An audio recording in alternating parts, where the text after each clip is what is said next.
Assalamualaikum warahmatullahi wabarakatuh. Perkenalkan, nama saya Gita Maesari dengan NIM 210306096 dari Prodi Peternakan C, Fakultas Pertanian Universitas Sumatera Utara.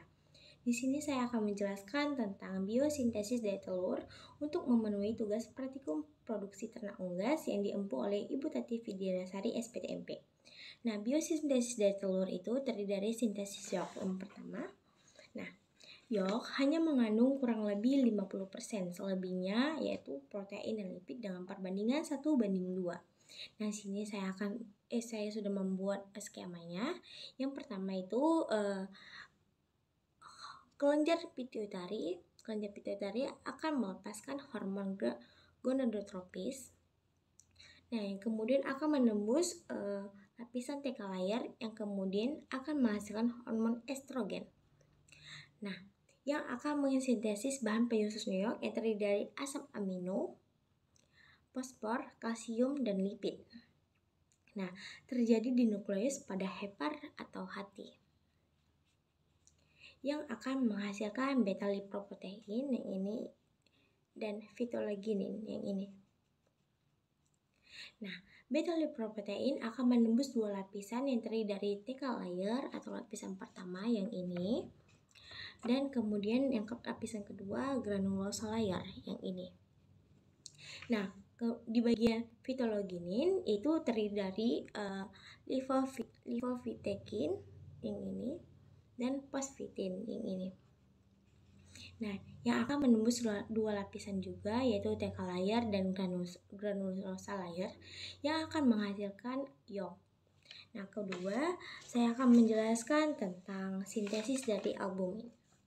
Nah, protein albumin terdiri dari ovalbumin yaitu 54%, ovaltransferin 13%, ovamucin 11%, ovalglobulins 8%, lisosesme 3,5%, alfa dan beta, ovamucin itu 1,5 sampai 3%.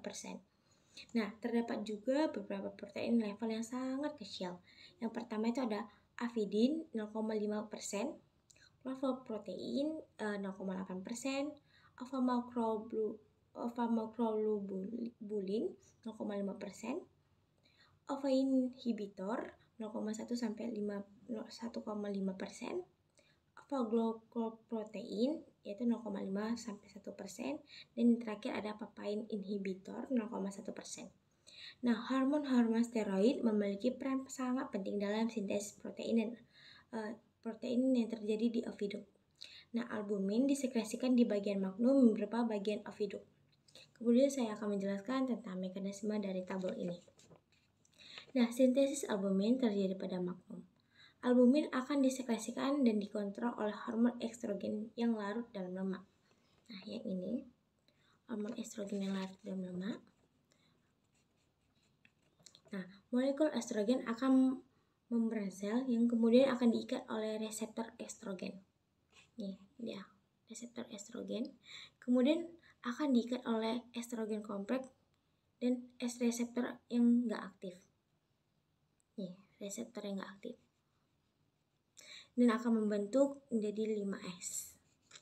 Kemudian akan memasuki nukleus yang akan berinteraksi dengan kromosom.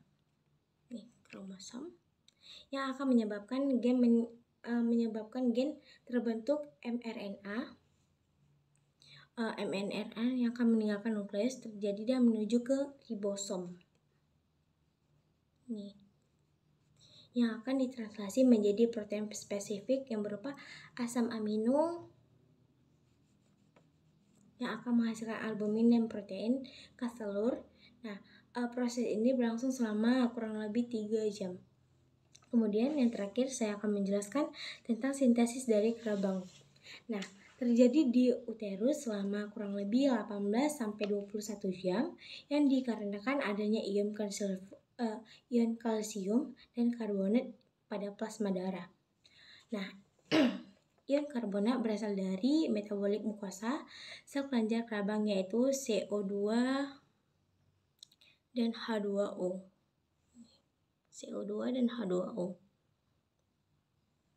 yang akan menghasilkan H2CO3, asam karbonat akan dipecah menjadi HCO3. Karbon akan masuk ke dalam cairan dalam kelenjar kerabang dan melepas nitrogen, lalu kalsium pada plasma darah akan masuk ke mukosa sel kelenjar kerabang, kemudian masuk ke cairan dalam kelenjar kerabang. Kemudian akan bergabung dengan CO3 dan menghasilkan kalsium karbonat, yaitu kerabang telur. Nah, sekian dari penjelasan saya. Jika ada kata-kata yang saya salah, saya memohon maaf. Terima kasih. Semoga bermanfaat.